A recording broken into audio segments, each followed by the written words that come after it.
Good morning, students of class 8. Today again I welcome to you for learning the question of exercise 10.3. Before doing it, we have learned the concept of faces, edges and vertices. तो देखिए face, edges and vertices क्या होते हैं? You know we are learning about the 2D and 3D shapes and many more that. कि देखिए कि जो shapes होती हैं हमारी कोई भी, जैसे हमें पता है ट्राइंगल बनाते हैं तो एक ट्राइंगल बनाने का एक ये ट्राइंगल है, हमें पता है 3 लाइन सेगमेंट्री होती है which is made up of, और ये पॉलीगन भी है, we knew its very well. लेकिन फेसेस, एजेस और वर्टिसेस, देखिए हमें एजेस क्या होती हैं कि किनारे. अगर हम बात करते हैं कि देखिए 3 लाइनें जो हैं, ये दोनों पॉइंट एक लाइन को जोड़ रहे हैं, ये दोनों पॉइंट इस लाइन को, ये तो देखिए ये एक ट्राइंगल के क्या हो गए एजेस.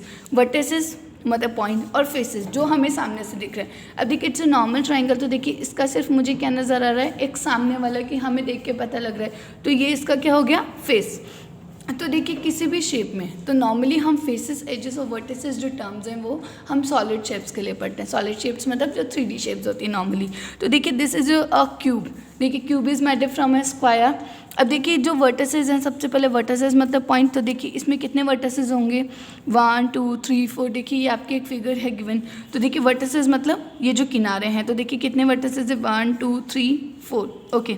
फेस मतलब जो हमें नज़र आता है. देखिए ये जो फेस है कि मान लीजिए ये आपका ये स्क्वायर होता तो मुझे सिर्फ एक नज़र आता, लेकिन ये क्या दे रखा है आपका क्यूब.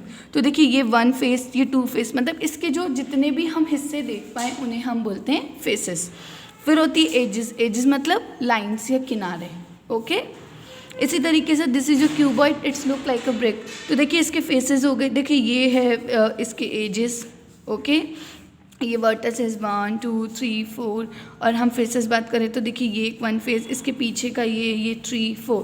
तो इस तरीके से हम बोल सकते हैं जो सॉलिड शेप्स होती है, स्पेशली जो 3D शेप्स होती हैं, उनके बहुत सारे फेसेस हो सकते हैं. अब देखिए इस चैप्टर की जो सबसे इंपॉर्टेंट टर्म है वह है पॉलीड्रॉन्स. कि पॉलीड्रॉन्स क्या होते हैं, हमने इनको पहले कभी क्लास 7 में नहीं पढ़ा था.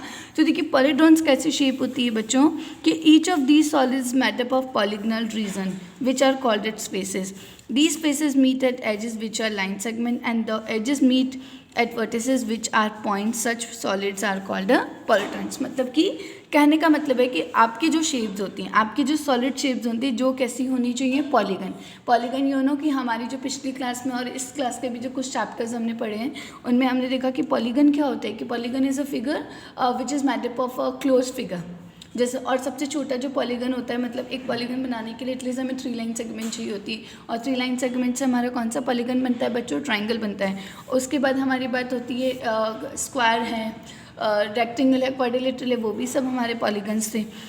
तो अगर हम बात करते हैं कि each of these solid is made up of, कि पॉलीड्रॉन्स क्या होंगे बच्चों, कि कोई भी फिगर या कोई भी शेप जो किससे बनी होती है, जिसमें उसके फेसेस, एजेस और पॉइंट्स यानी वर्टिसेस को काम में लिया जाए, वो क्या बनेंगे आपके पॉलीड्रॉन्स.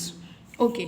तो देखिए पॉलीड्रॉन्स हमारे लिए क्या इंपॉर्टेंट है, कि पॉलीड्रॉन्स में आपको वापस बताती हूँ कि पॉलीड्रॉन्स वो फिगर होती है कि जिनका जो बेस होता है और उनका जो पॉलीड्रॉन्स मीन कि आपके जो पॉलीड्रॉन्स एक ऐसी शेप्स हैं कि जिनका जो बेस होता है, जिसके आप ऊपर के टॉप तक देखते हो तो वो भी कैसा होना चाहिए सेम. देखिए लुक एट द, अब देखिए ये आपकी 4 एग्जांपल दे रहा है, 4 फिगर्स 1 2 3 4. ये देखिए ये cuboid, it's look like a brick. ये डायमंड, ठीक है, ये भी आपको क्यूब, और ये भी आपको एक शेप नज़र आ रही है. तो देखेंगे कि इन्हें पॉलीड्रॉन्स क्यों बोला गया. तो देखिए बच्चों अगर ये इसका बेस है, बेस मतलब देखिए ये बेस हमें कैसा नज़र आ रहा है, ट्राइंगल जैसा. अब आप इसका बेस अगर आप देखेंगे कि टॉप तक अगर हम बात करते हैं कि, और देखिए टॉप तक, और देखिए कि ये जो शेप्स हैं आपकी, ये देखिए कि पॉलीड्रॉन्स मीन्स कि इनकी जो भी शेप्स हैं ये कैसी लाइनों से बने, स्ट्रेट लाइन से बने, सीधी. आप देखेंगे कि ये इधर एक ट्राइंगल बना है, लेकिन इसके बाकी की जो पार्ट्स हैं वो कैसी लाइनों से बने हैं, बिल्कुल स्ट्रेट, मतलब जो कर्व नहीं है. तो हम बोल सकते हैं कि पॉलीड्रॉन एक ऐसी शेप्स होती हैं कि जिनकी बेस के अलावा जो भी लाइंस होती हैं, बेस और जो जितनी भी है वो कैसी लाइनों से कनेक्टेड होते हैं, स्ट्रेट लाइन. देखिए जैसे ये क्यूबॉइड है, इसमें देखिए सारी सीधी लाइनें बनी हुई है, तो दिस इज़ योर क्यूबॉइड. और ये पॉलीड्रॉन है. ये देखिए डायमंड, डायमंड बनाने के लिए भी देखिए सब जगह जो स्ट्रेट लाइंस है उन्हें कनेक्ट किया गया है. तो हम कह सकते हैं कि पॉलीड्रॉन्स मीन्स कि पॉलीड्रॉन्स वो फिगर्स होती है जिनकी एजेस ऑफ जो फेसेस होते हैं वो एक्चुअली सीधे मीट करते हैं एक दूसरे से, हम उन्हें पॉलीड्रॉन्स बोलते हैं. अब देखिए कि यहाँ पे ये जो फिगर्स हैं 1 2 3, सर्कल, सिलेंडर, और ये आपको ट्राइंगल, कोन नज़र आ रहा है. तो देखिए हमने इनको पॉलीड्रॉन क्यों नहीं माना. आप बोल सकते हैं मैम इसमें 2 लाइन्स हैं, लेकिन देखिए बच्चों, ये जो फिगर है स्लेंडर, इसके बाकी के जो पार्ट्स हैं ये कैसे हैं? कर्व, बिल्कुल स्ट्रेट लाइन नहीं है। So we can say that कि cylinder is not a polyhedron. देखिए ये आपका कोन है, कोन में देखिए ये जो टू साइड्स है ये this look like a triangle, लेकिन इसका जो ये पार्ट है, हॉलो पार्ट जो है वो कैसा है बच्चों? ये है आपका स्पेयर फॉर्म में, तो इसलिए हम इसको पॉलीड्रॉन नहीं मानेंगे। दिस इज जो सर्कल स्पेयर है, तो देखिए ये भी पॉलीड्रॉन नहीं है। सो देखिए, how are the polyhedrons different from the non polyhedrons. मैंने देखिए पॉलीड्रॉन और नॉन पॉलीड्रॉन में क्या डिफरेंस है। अगेन आई टेल यू कि पॉलीड्रॉन्स वो फिगर्स होती हैं जिनकी बेस और जिनकी जो साइड्स होती हैं वो किससे कनेक्ट होती है? स्ट्रेट लाइन से कनेक्ट होती है। एंड जो नॉन पॉलीड्रॉन्स होते हैं उनका जो सरफेस होता है और जो बेस होते हैं वो डिफरेंट होते हैं। जैसे स्पेयर देखिए, स्पेयर देखिए ये जो है कर्व्ड, यू नो कर्व होता है, सर्कल जो हम बनाते हैं वो कर्व है। जैसे ये देखिए कोन लेटरल है कि ये वाला जो सरफेस है ये बेस देखिए स्पेयर नज़र आ रहा है और ये वाला आपको लाइंस में नज़र, तो it is a different. Okay, अब देखिए जो पॉलीड्रॉन्स होते हैं वो टू टाइप के होते हैं। एक होते हैं आपके प्रिज्म और एक होते हैं पिरामिड। तो देखिए प्रिज्म क्या होते हैं? अब prism and the pyramid have only the common difference is that, दोनों में सिर्फ एक सिंगल डिफरेंस है कि जो प्रिज्म होते हैं उनका जो बेस होता है, ओके देखिए ये आपका एक क्यूब है। ओके, अब ये क्यूब का दे रखा है बेस जो शेडेड पार्ट है, और इसी तरीके से ये जो दे रखा है आपका ट्राइंगल, ये जो प्रिज्म है, अब ये देखिए ये भी इसमें ट्राइंगल दे रखा है। अब आप बच्चों देखोगे कि ये तो हो गया बेस। अब इस बेस से अगर मैं सीधी लाइनें ऊपर बनाकर अगर इन फिगर्स को बनाती हूँ तो देखते हैं कि ऐसा का ऐसा कॉन्ग्रेंट है, यू नो कि नीचे हमें क्या नज़र आ रहा है? एक क्यूब नज़र स्क्वायर नज़र आ रहा है। तो देखो अगर मैं इसके ऊपर के फिगर्स देख रही हूँ वो भी मुझे किस शेप में नज़र आ रहा है? स्क्वायर। तो हम कह सकते हैं कि एक प्रिज्म वो फिगर्स होती है, प्रिज्म आर पॉलीड्रॉन्स, लेकिन कैसे वाले पॉलीड्रॉन्स? जिनके अंदर बेस और जो उनका टॉप पार्ट होता है वो कैसा होता है? कॉन्ग्रेंट। कॉन्ग्रेंट मतलब सेम टू सेम। देखिए इसी तरीके से यहाँ पे बेस कैसा है बच्चों? ट्राइंगल, लेकिन इसकी जो ऊपर फिगर बन रही है वो भी कैसे बन रही है? टॉप पे, वो भी ट्राइंगल। तो हम बोल सकते हैं इट इज़ अ प्रिज्म। अब देखिए दीज आर द पिरामिड्स। अब देखिए पिरामिड क्या होते हैं? पिरामिड देखिए बच्चों कैसे फिगर होती है? जो पिरामिड्स होते हैं उनके लिए हमें 4 लाइन्स की ज़रूरत होती है या 4 पार्ट्स की ज़रूरत होती है। सो देखिए कि जो पिरामिड्स होते हैं, देखिए इसका जो बेस कैसा नज़र आपको आ रहा है? It's look like it a square type. देखिए बच्चों ये जो आपका पिरामिड है इसका आपको शेप कैसा नज़र आ रहा है? नीचे से जो इसका बेस है वो आपको स्क्वायर जैसा नज़र आ रहा है। ये look like something as rectangle, as a rectangle. तो देखिए कि अब हम देखेंगे कि मैंने आपको प्रिज्म पिरामिड में बताया, मैंने प्रिज्म में आपको बताया था कि प्रिज्म का जो बेस होता है उसका जो टॉप पार्ट होता है वो भी सेम टू सेम होता है। तो देखते हैं ये कॉन्ग्रेंट है या नहीं। तो देखिए जब ये तो देखिए बेस हमें स्क्वायर और रेक्टेंगल जैसा नज़र आ रहा है, लेकिन जब हम इसका ऊपर का पार्ट है देखिए कि ये जो फिगर बनी है देखो, तो ये कैसे नज़र आ रही है हमें? Pointed. It's look like a triangle. तो देखिए ये शेप और ये शेप डिफरेंट है, ये हमें स्क्वायर जैसा नज़र आ रहा है लेकिन ये हमें किसके जैसे नज़र आ रहा है? ट्राइंगल जैसा। तो इट्स मीन कि इसका बेस और इसका जो टॉप है वो कैसे हैं बच्चों? डिफरेंट है। That's why it is called a pyramid. देखिए इसी तरीके से ये आपको ट्राइंगल जैसा नज़र आ रहा है लेकिन ये नहीं आ रहा। So we say that a prism is a polygon whose base and top are congruent। तो हम बोल सकते हैं कि प्रिज्म एक ऐसा पॉलीड्रॉन होता है जिसका बेस और उसका टॉप दोनों कैसे होते हैं? कॉन्ग्रेंट मतलब same. And whose other faces? Lateral faces are parallelogram in shape. On the other hand, a pyramid is a polygon whose base is a polygon if any number of sides whose lateral faces are triangle with a common vertices। तो देखिए कि आपका ये जो है base और इसकी जो ये सरफेस है जो कि लेटरल है, ये एक पॉइंट पे जाके मिल रहे हैं। तो देखते हैं कि जो हम बात करेंगे कि जो पिरामिड्स होते हैं उनकी जो साइड्स होती है, देखिए ये 1 2 3 ये तीनों साइड्स एक पर्टिकुलर पॉइंट, एक पर्टिकुलर वर्टिसेस पे जाके मिल गई। तो हम कह सकते हैं कि whose lateral faces are triangle with a common vertex, कि जिनका एक कॉमन वर्टेक्स है। तो ये 1 2 3 और ये पीछे की हमें नज़र नहीं आ रही, ये 4 किस में मिली? इस कॉमन वर्टेक्स पे आके मिली। Okay, if you join all the corners of a polygon to point not in its plane you get a model of pyramid। अब प्रिज्म और pyramid is named after it's base. कि prism और pyramid में क्या difference है? कि prism और pyramid ने हमने उसको नेम के हिसाब से, क्योंकि जो प्रिज्म है उसका बेस और टॉप दोनों कैसे होते हैं? कॉन्ग्रेंट। लेकिन जो पिरामिड्स होते हैं उनका बेस और टॉप कॉमन नहीं होते।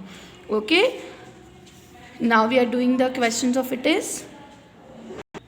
सो देखिए बच्चे, जो हमारे क्वेश्चंस होते हैं, देखिए tabulate the number of faces, edges and vertices for the following polyhedrons, कि आपको ना यहाँ पे कुछ शेप्स के नाम दे रखे हैं जिसमें आपको उनके फेसेस, वर्सेस और एजेस को बताना है। और ये बोल रहे हैं कि आप फेसेस और जो वर्टिसेस उन्हें काउंट करोगे और एजेस और इसको 2 से काउंट करोगे। Here V stands for the number of vertices, F stands for number of faces and E stands for the number of edges। तो देखिए आपकी सबसे पहले फिगर है क्यूबॉइड। तो देखिए इन सारे शेप्स में मुझे एक नज़र आ रही है, वो है cuboid. So look at this कि ये हमारा एक क्यूबॉइड है, बिल्कुल है क्यूबॉइड। अब देखिए फेसेस की अगर हम बात करते हैं तो एक क्यूबॉइड के कितने फेसेस होते हैं? तो देखिए बच्चों, एक तो जो फर्स्ट पार्ट है ये होगा आपका, ये 1। अब इसका जस्ट ऑपोजिट 2, ये देखिए इसका ये 3, ये 4 और ये 5, 6। तो हम कह सकते हैं a cuboid have the 6 faces. Okay. अब वर्टिसेस की बात करें, वर्टिसेस मतलब पॉइंट। अब देखिए पॉइंट्स की बात करें तो 1 2 3 4, देखिए 4 पॉइंट्स हो गए। अब इसके जस्ट नीचे वाले पार्ट की बात करूँ तो देखो और होंगे 5 6 7, नीचे देखो 8। तो it's mean the vertices is the 8।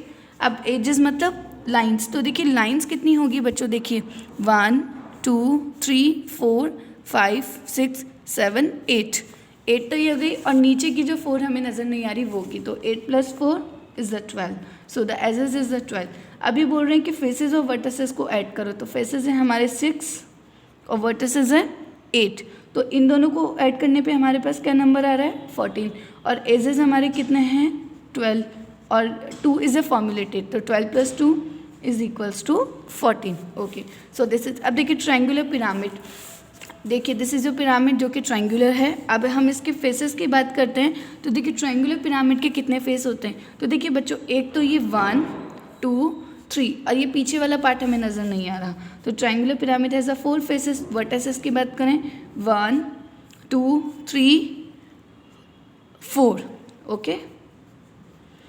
Edges की बात करते हैं, चलो एजेस कितने हैं? 1 2 3 4, और ये 5 और ये 6। और देखिए वही फेसेस और वर्टिसेस कितने हो गए टोटल? 4 + 4 इज़ 8, और एजेस हैं 6, तो 6 + 2 इज़ 8। तो देखिए बच्चों, फिर देखिए प्रिज्म, ट्रायंगुलर प्रिज्म, देखिए ये आपका एक ट्रायंगुलर प्रिज्म है। Okay.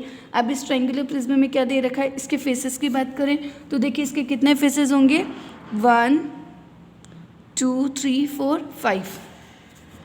So it has the 5 faces. Vertices की बात करें, वर्टिसेस होंगे इसके 6, देखिए 1 2 3 4 5 6।